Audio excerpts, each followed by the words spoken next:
요한복음 20장 19절로 27절까지 말씀입니다. 이날 곧 안식 후 첫날 저녁 때에 제자들이 유대인들을 두려워하여 모인 곳에 문들을 닫았더니 예수께서 오사 가운데 서서 가라사대 너희에게 평강이 있을지어다. 이 말씀을 하시고 손과 옆구리를 보이시니 제자들이 주를 보고 기뻐하더라. 예수께서 또 가라사대 너희에게 평강이 있을지어다. 아버지께서 나를 보내신 것 같이 나도 너희를 보내노라. 이 말씀을 하시고 저희를 향하사 숨을 내쉬며 가라사대 성령을 받으라. 너희가 네 죄든지 사하면 사하여 질 것이요 네 죄든지 그대로 두면 그대로 있으리라 하시니라. 12 제자 중에 하나인 디두모라 하는 도마는 예수 오셨을 때에 함께 있지 아니한지라. 다른 제자들이 그에게 이르되 우리가 주를 보았노라 하니 도마가 가로되 내가 그 손에 못자국을 보며 내 손가락을 그 못자국에 넣으며 내 손을 그 옆구리에 넣어보지 않고는 믿지 아니하겠노라 하니라. 여드레를 지나서 제자들이 다시 집안에 있을 때 도마도 함께 있고 문들이 닫혔는데 예수께서 오사 가운데 서서 가라사대 너희에게 평강이 있을지어다 하시고 다같이 도마에게 이르시되 내 손가락을 이리 내밀어 내 손을 보고 내 손을 내밀어 내 옆구리에 넣어보라. 그리고 믿음 없는 자가 되지 말고 믿는 자가 되라. 아멘. 오늘 같이 나눌 말씀의 제목은 믿는 자가 되라. 오늘 말씀의 맨 마지막에 있는 말씀이죠.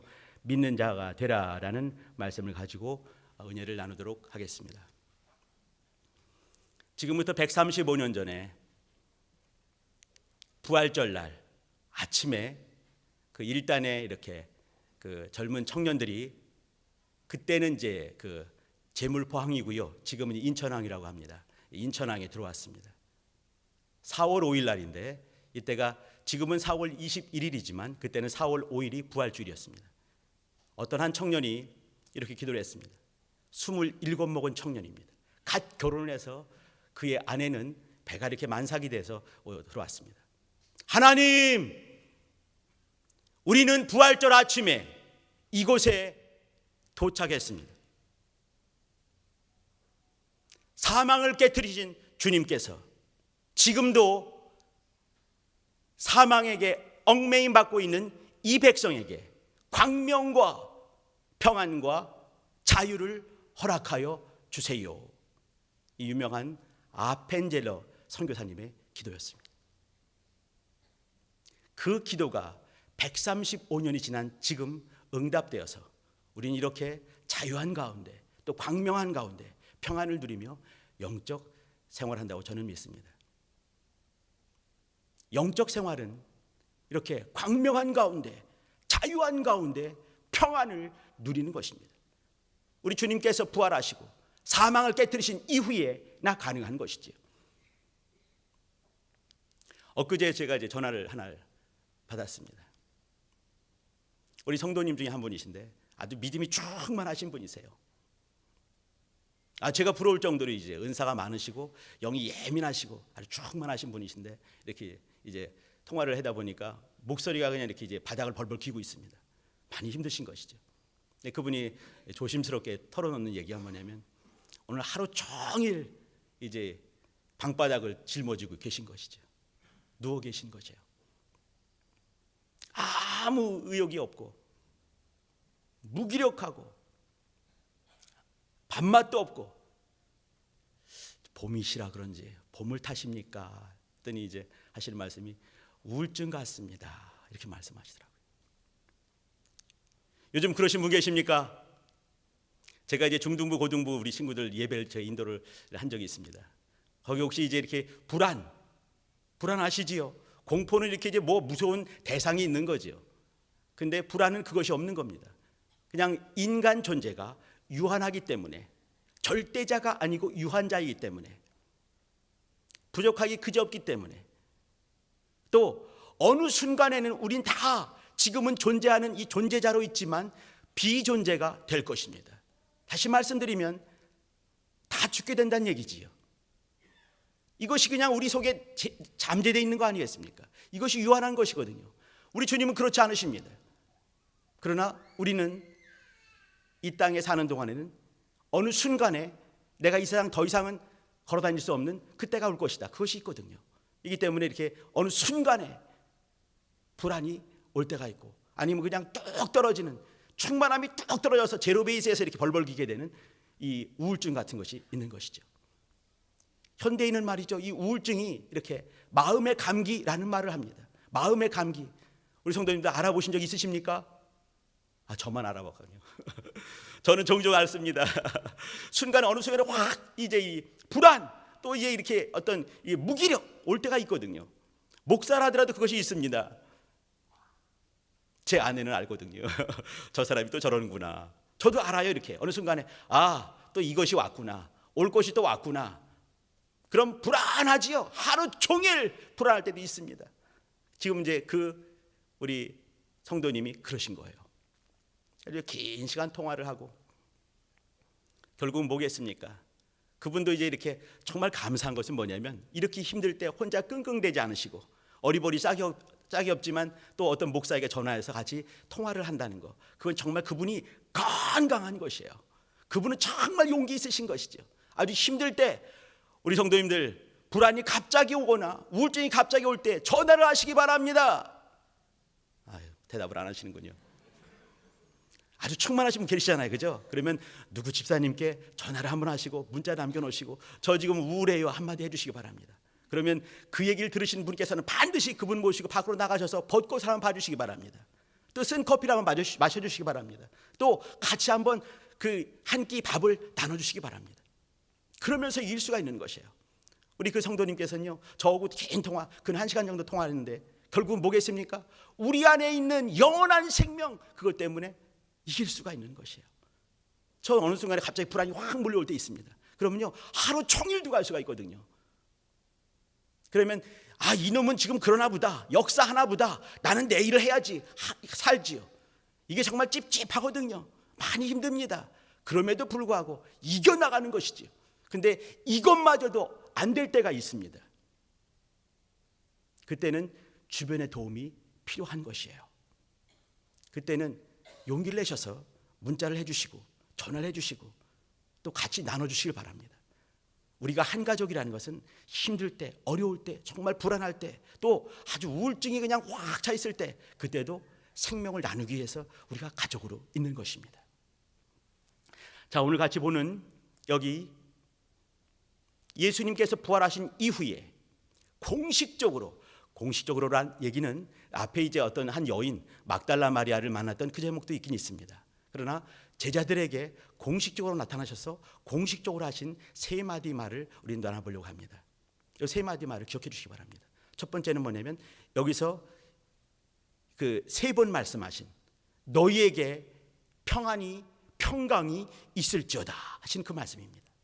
두 번째는 뭐냐면 성령을 받으라 하시는 그 말씀입니다. 네 번째는 오늘 말씀의 제목처럼 이렇게 믿는 자가 되라, 이 말씀입니다. 믿는 자가 되라, 그 앞에는 어떤 말씀이 있냐면 믿지 못하는 자가 되지 말고, 이렇게 말했습니다. 27절에 보시게 되면 이렇게 믿음 없는 자가 되지 말고, 이렇게 했습니다. 믿음 없는 자가 뭐냐면 이렇게 갑자기 믿음이 있다가 뚝 떨어지고 이렇게 그런 것이 아닙니다. 믿음 없는 자, 이 말은요 불신자, 이 말입니다. 믿음과 정반대로 가는 사람, 아피스토스, 이 말인데 이건요 믿지 않는 자를 말하는 것입니다. 그럼 믿지 않는 자가 뭘 믿지 않을까요? 예수께서 부활하심을, 손에 못자국이 나고 옆구리에 창자국이 난 그것을 믿지 않은 자, 도마는 손가락을 넣어보고 손을 집어넣어보고 확인해 봤는데 그것을 믿지 않는 자, 이 사람은 믿음 없는 자고 이것은 비그리스도인과 똑같다, 이 말씀을 하는 겁니다. 그리고 하신 말씀이 뭐냐면 그러지 말고, 믿음 없는 자가 되지 말고, 비그리스도인이 되지 말고 그리스도인이 되라, 믿는 자가 되라, 이 말씀을 하고 계신 것입니다.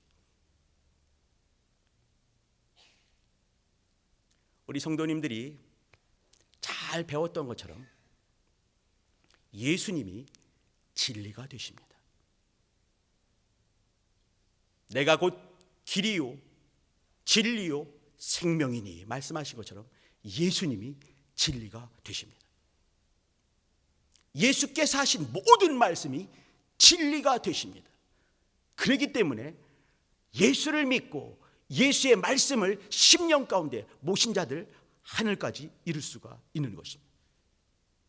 또 예수께서 하신 모든 그 공생의 공로, 예수님의 공로가 진리가 되는 것입니다.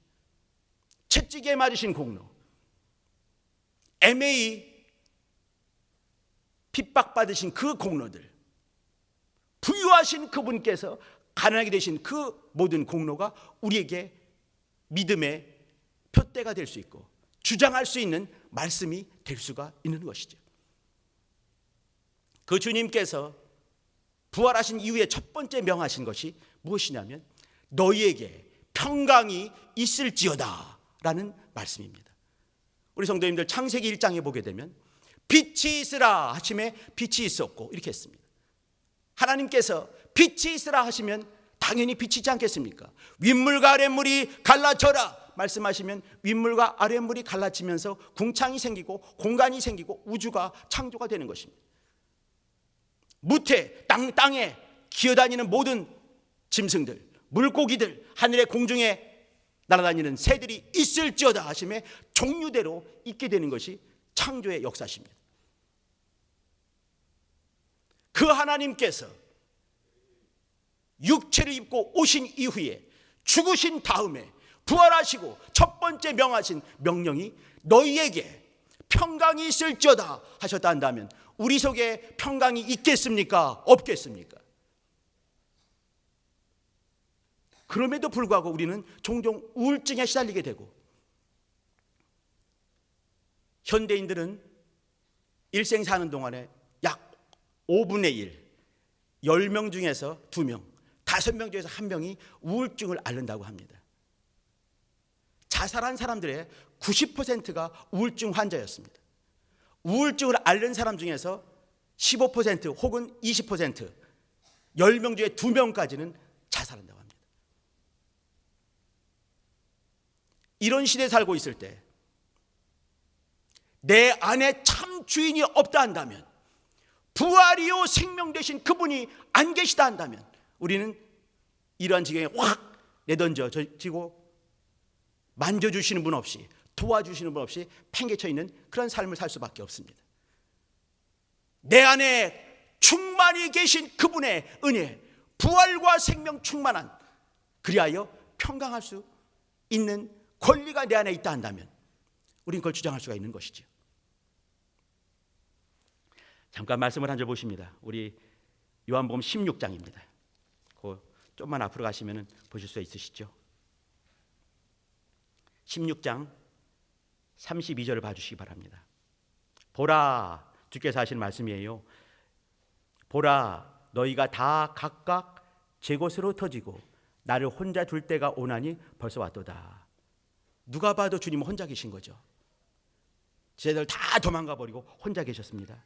그때 주께서 하신 말씀이에요. 그러나 내가 혼자 있는 것이 아니라 아버지께서 나와 함께 계시느니라. 예수님의 모습이십니다. 주님은 혼자 계시고 혼자 십자가에 걸려 계시는 것 같지만 주님께서 함께 계신다, 아버지께서 함께 계신다, 그 말씀하시는 거죠. 자, 우리 33절 합독하십니다. 시작. 이것을 너희에게 이름은 너희로 내 안에서 평안을 누리게 하려 함이라. 세상에서는 너희가 환난을 당하나 담대하라, 내가 세상을 이겼노라 하시니라. 아멘. 평강이 올 수 있는 그 이유는, 평강은요, 평강이란 용어의 뜻 보게 되면 정치적으로, 경제적으로, 군사적으로 다 포함되는 말입니다. 그러면 이 군사적으로 승리를 한 다음에 내가 무사히 돌아왔을 때 그것이 평안할 수가 있는 것이에요. 또 전리품을 가득 갖고 있었을 때 그것이 가능한 것입니다. 군사적으로, 정치적으로, 또 이렇게 경제적으로 평안하다. 그러면 예수님께서 죽으시고 그 다음에 승리하신 다음에 진짜 평안이 우리 가운데 임할 수가 있는 것입니다.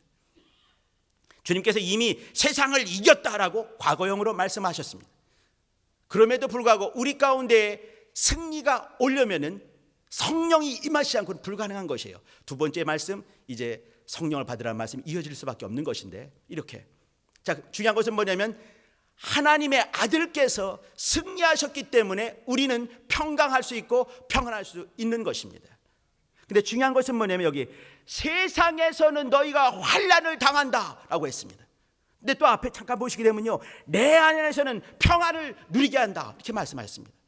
정반대의 말씀이시죠. 우리는 어느 한 곳에 있다 한다면 다른 곳에는 부재할 수밖에 없지만, 그러나 영적으로 본다 한다면 우리 몸뚱아리는 세상 속에 섞여 살고 있습니다. 땅바닥에 발바닥을 붙일 수밖에 없는 것이지요. 그러나 이렇게 세상에 산다는 것, 이것은 육체 가운데 거하는 것, 그것은 환난이 있을 수밖에 없다라고 말씀하셨습니다. 그러면 육체로만 산다 한다면, 믿음이 내 안에서 주장이 되지 않는다 한다면 불안할 수밖에 없고 또 우울할 수밖에 없는 것이 이 땅의 삶일 수밖에 없는 것입니다. 제가 이렇게 말하는 것이 가능할지 모르겠지만 이 땅에 사는 동안에 모든 일이 잘 된다, 마이다스처럼 손대는 일마다 금덩어리를 변하고 하는 일마다 잘 되고 내 새끼들 정말 1등만 하고 내 남편 내 아내는 나만 사랑하고 모든 사람이 날 존경하고 나는 도무지 부족한 것이 없다 한다면 이보다 더 저주스러운 것은 없다고 저는 생각을 합니다. 예수 믿을 필요가 없는 것이에요. 예수가 이 땅에 오실 그 필요가 없는 것이에요. 내 자신이, 내 삶이 완벽하기 때문에. 그러나 인생은 그렇지 못합니다. 유한자는 그럴 수가 없는 것이에요. 혹시나 그렇다 하더라도 그는 앞에는 반드시 비존재, 죽음이 남아있는 거거든요. 그 얘기는 뭐냐면 하나님께서는 모든 인생을 향해서 영생의 문을 열어놓으신 것이죠. 종종 많은 순간에 불안할 때, 우울할 때, 그때 주님을 더 사모하면서 무릎을 꿇으시는 복된 성도 되시기를 예수님으로 부탁드립니다. 여기 보게 되면요, 세상에서는 너희가 환난을 당할 수밖에 없다라고 말씀하시는 거예요. 그러나 내 안에서, 예수 안에서는 평강을 누리게 하기 위해서 내가 세상을 이겼다라고 말씀하시는 것이에요. 예수께서 세상을 이긴 다음에 그 이김을 우리에게 주신 것을 믿으시길 바랍니다. 그것이 우리 안에 있는 부활의 생명이고 영생인 것입니다. 우리 한 절만 더 보시겠습니다. 우리 이사야서 9장 6절 한번 가봐 주시기 바랍니다. 우리 성도님들 다 외우시는 말씀이시죠? 이사야서 9장 6절입니다. 한번 읽어보시죠. 9장 6절 시작. 이는 한 아기가 우리에게 이사야서 9장 6절입니다.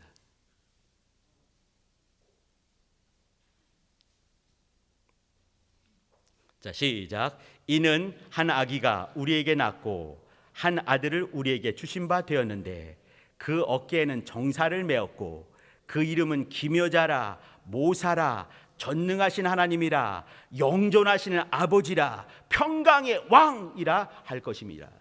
예수님을 말씀하고 계십니다.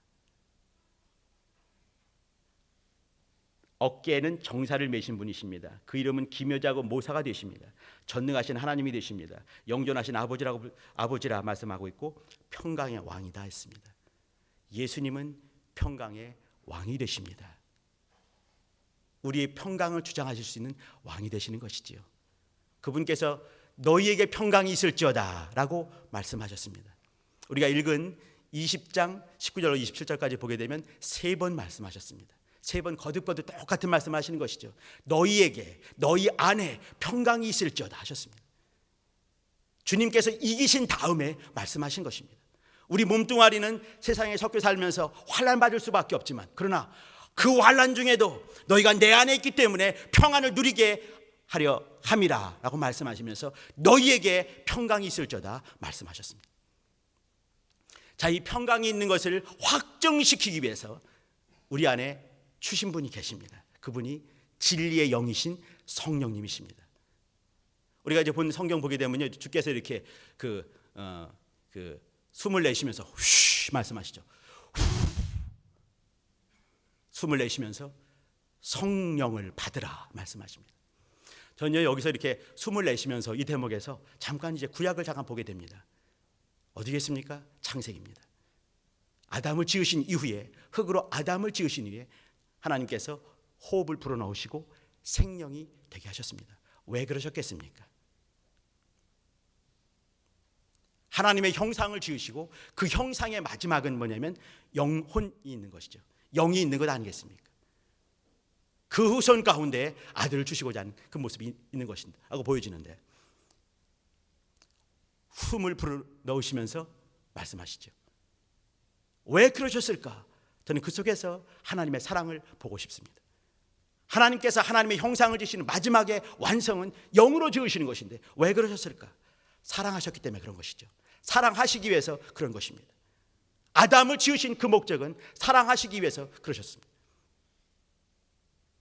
또 한 대목, 에스겔서 37장 보시게 되면 에스겔이 골짜기 앞에 섰을 때 하나님께서 마른 뼈다구들을 보여주십니다. 바짝 말라버린 거, 발로 확 밟으면 탁 부서질 수밖에 없는 마른 뼈를 보여주시죠.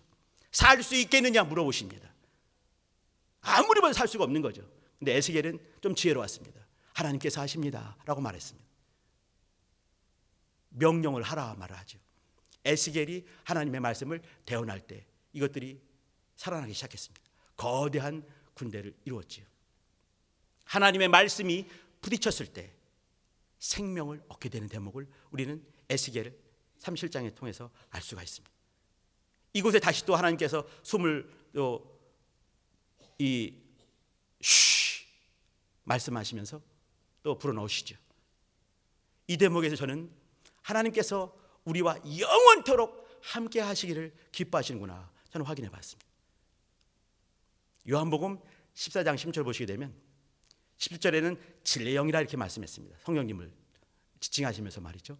또 거기서 말씀하신 것이 뭐냐면 진리의 성령이 너에게 임하시면 영원토록 너희와 함께 하실 것이다 라고 말씀하셨습니다.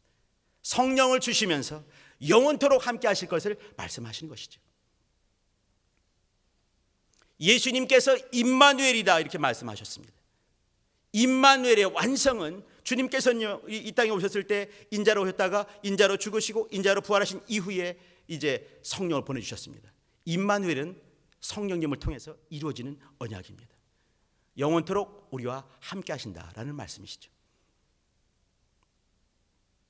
그 다음에 하시는 말씀이 뭐냐면 믿음 없는 자가 되지 말고 믿는 자가 되라라고 말씀하셨습니다.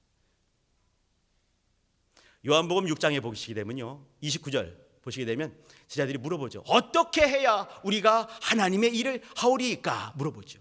그러면 하나님께서 이렇게 말씀하실 때 헌신을 해라, 무엇을 해라, 전도하라. 얼마나 중요한 거였습니까?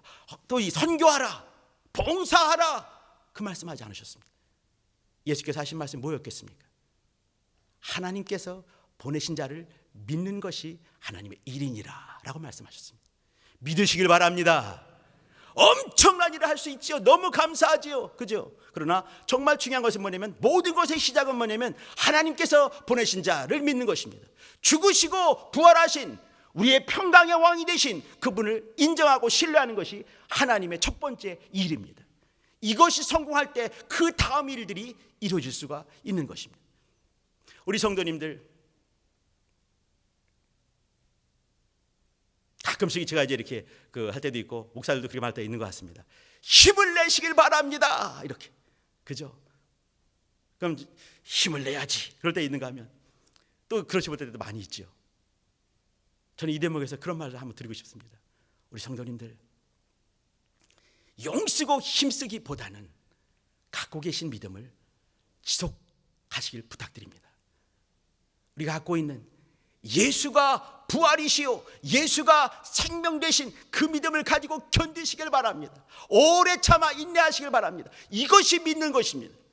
엄청난 일을 큰 일을 하는 것 그것보다 더 중요한 것은 뭐냐면 하나님께서 보내신 자 그 아들 부활하신 주님 영원토록 우리의 생명 되신 주님 평강의 왕이 되신 우리의 주님 그분을 인정하는 것입니다. 그때까지가 우리의 믿음입니다. 엄청나게 많은 일을 감사하지만 먼저는 그분을 인정하시고 부활하신 그분을 믿어드리는 그 일부터 승리하시기 부탁드립니다. 어떤 분이 어떤 화가가 지요. 화가가 그림을 하나 그렸습니다. 풍랑이 막 하고 있는 그런 바다 속에서, 바다죠, 바다. 거기에서 이렇게 사람들이 그냥 풍랑이 막 이니까 얼마나 힘들겠습니까? 그 힘든 중에 이제 이렇게 그 선장이 노를 탁 붙들고 있는 것이죠. 근데 풍랑이 막 일어서 정말 그 한 1초만이라도 뭐 금방 배가 난파가 되고 모든 사람이 이렇게 그 죽을 수밖에 없는 그런 환경, 그게 보이지만 사람들의 얼굴이 너무 편안한 그림이었습니다. 왜 그랬겠습니까? 선장님이 예수님이시라면 가능할 것 같습니다. 자, 우리 마지막인데 우리 한번 시편 한번 보십니다. 시편 46편입니다. 한번 보시도록 하시죠. 방송실에서는 그 그림을 띄워줄 준비를 해주시기 부탁드립니다. 시편 46편 1, 2, 3절입니다.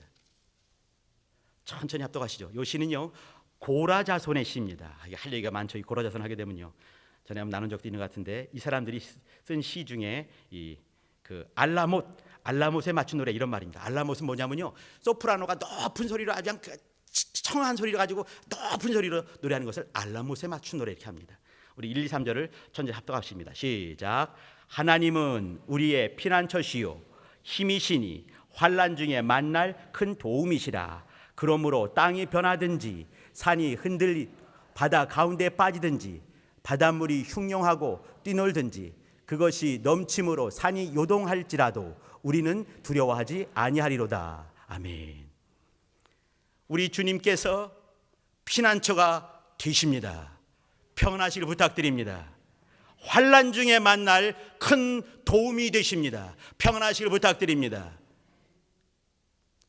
우리 인생 육체 사는 동안에 늘 환난이 있다고 주께서도 말씀하셨습니다. 그럼에도 우리가 평안할 수 있는 그 이유는 주님께서 이기셨기 때문에 가능한 것입니다.